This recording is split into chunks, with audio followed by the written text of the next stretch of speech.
Hi friends, నా పేరు Srikanth. So particular ఈ యొక్క సెషన్లో సిఎస్పి ఫైల్ నుంచి డేటాను ఏ విధంగా పవర్ బిఐలోకి ఇంపోర్ట్ చేసుకుంటారన్నది తెలుసుకుందాం. చూడండి ఫ్రెండ్స్, నా వీడియో కనుక మీకు నచ్చినట్టయితే లైక్ చేయండి, షేర్ చేయండి, సబ్స్క్రైబ్ చేయండి. ఓకే, సో ఫస్ట్ గెట్ డేటాలోకి వెళ్ళండి, మోర్ క్లిక్ చేయండి, ఫైల్లోకి వెళ్ళండి. ఇక్కడ టెక్స్ట్ ఆర్ సిఎస్పి ఉంది కదా, డబల్ క్లిక్ చేసేయండి.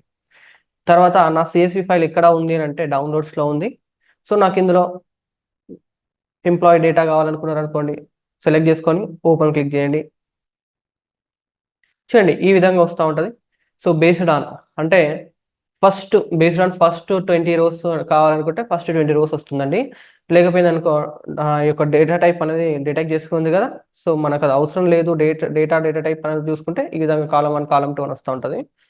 Based on entire data set అనేది సెలెక్ట్ చేసుకుంటే మొత్తం డేటా అంతా మనకి ఇక్కడ రావడం జరుగుతూ ఉంటుంది. ఓకే, తర్వాత డెలిమీటర్ మనం ఏమైనా యూస్ చేయొచ్చు, నాకు అవసరం లేదు. తర్వాత ఆరిజిన్, సో మీరు లొకేషన్ ఉంటుంది, అది అవసరం లేదు, డైరెక్ట్గా మనకు ఆటోమేటిక్గా డిటెక్ట్ చేసుకుంటుంది. క్యాన్సల్ అంటే క్యాన్సల్. ట్రాన్స్ఫార్మ్ అంటే క్లిక్ చేస్తే ఏమవుతుందంటే పవర్ క్వరీలోకి వెళ్తుంది. లోడ్ క్లిక్ చేసినట్లయితే ఇప్పుడు మన యొక్క డేటా అనేది పవర్ బిఐలోకి ఇంపోర్ట్ అవ్వడం జరుగుతుంది.